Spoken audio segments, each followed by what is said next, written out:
ছি ছি ছি ছি, বলি লাজ লজ্জার কি একদমই মাথা খেয়েছো গো? যে আমাদের সময় এই চলতো নাই, আমাদের সময় ওই চলতো নাই। আপনাদের সময় যদি স্বামী স্ত্রী এক বিছানায় বসা চলতো নাই, এক বিছানায় শোয়া চলতো নাই, তাহলে ই হলো কেমন করে বলো? আজ অনেকদিন পর দুজনে একসাথে বাইরে একটু খেতে এসেছি। তোমার মায়ের জন্য এসব তো কিছু আর হয়ই নাই। মাতে দুজনের একটু প্রেম ভালোবাসা দেখলে যেমন চোখগুলোয় ছানি পড়ে যায়। খালি সেই পুরোনো একটাই ঘ্যানঘ্যানানি রেকর্ড, আমাদের সময় এই সকল ছিল নাই আর আমাদের সময় এই সকল ছিল নাই। আরে বাবা, এটা তোদের সময় এটা আমাদের সময়, এখন এরকম হয়েছে, সেটি কে বুঝায়? বাদ দাও না, ছাড়ো ওইসব কথা। ওই সকল কথা বলে আমাদের এই সময়টা নষ্ট করে না। এখানে এসেছি আমরা দুজনে একটু আনন্দের সময়টা কাটাই। ওই সকল কথা বলতে বলতে তো ঘর যাবার সময় হয়ে যাবে। হ্যাঁ, তুমি ঠিকই বলেছো, বাদ দাও ওইসব কথা। কি বাবা, আমার বেটা বউ বেরিয়েছে, ওরা কোন দিকে গেল গো? দেখতে পাচ্ছি না। এই যে আমার চোখকে ফাঁকি দিয়া অত সহজ ব্যাপার নয়, আমি ঠিক খুঁজে নেব। ওই তো খুঁজে পেয়েছি। আমিও কোনো কম চালাক নই, জুতার তলে মাটি লাগিয়ে দিয়েছি। ওরা যেদিকেই যাবে পায়ের ছাপ পড়ে পড়ে যাবে, আমি ঠিক পায়ের ছাপ ধরে ধরে খুঁজে নেব। ওই তো ছাপগুলো দেখতে পেয়েছি, এবার ছাপ ধরে ধরে ঠিক ওদের কাছে পৌঁছে যাব। আমি না ঘর থেকে আসার সময় রাস্তায় একটু মিষ্টি কিনে এনেছি, চলো আজকে তোমাকে আমি নিজে হাতে খাইয়ে দিই। হ্যাঁ, খাইয়ে দাও। ঘরে তো তুমি এখন আমাকে আর কিছু খাইয়ে দিতেই পারো নাই, কারণ আমার পিছনে সবসময় বডিগার্ড ঘুরে। এসো কাছে এসো, দাও, বড় হা করো, পুরা মিষ্টিটা একসাথে কিন্তু খেতে হবে। আবার দাঁড়াও দাঁড়াও, পুরা মিষ্টিটা কি একসাথে খেতে পারবো? একটু একটু করে দাও।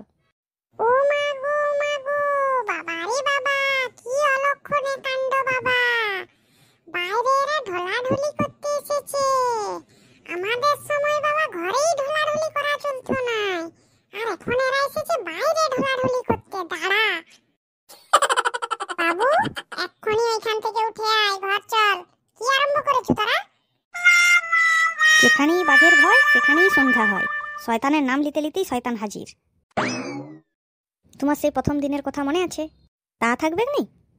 ছি ছি ছি ছি ছি, বলি লাজ লজ্জার কি একদমই মাথা খেয়েছো গো? হ্যাঁ বাবা রে বাবা! গেটটা তো আমার ঠেসানো ছিল, আপনি ঢুকলেন কিভাবে? গেটটা খুলে ঢুকলাম। এবারে তো আর বলতে পারবেন না যে বাইরে ঢলাঢলি করে বেড়াচ্ছি। এবারে ঘরের মধ্যে গেট ঠেসিয়ে তারপরেই ছিলাম। বাবা বাবা, গেটটা ঠেসে দিয়েছো বলে যা খুশি তাই করবে নাকি?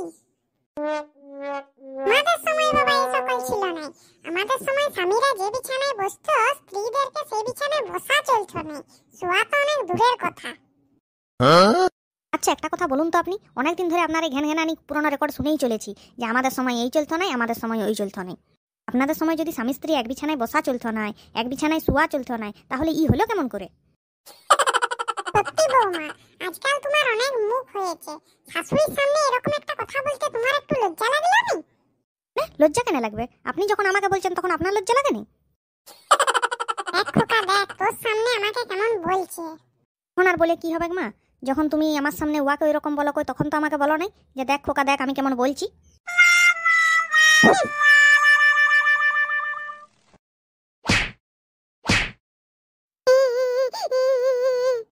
তোকে আমি কেন মারছি জানোস? তোর মাকে আমি একদম সহ্য করতে পারিনি।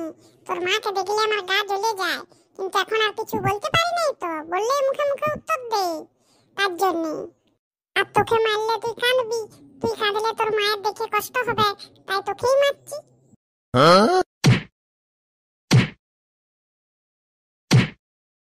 ও মা গো, বাবা গো, কি হলো রে, কি হলো রে? গেলাম গো, মরে গেলাম গো, মরে গেলাম গো। কেমন লাগলো? ভালো লাগলো? মাকে সহ্য করতে না পারলে ছাকে যদি এরকম করে মারতে হয়, তাহলে ওর মাকেও আমি সহ্য করতে পারিনি, তাই মেরেছি।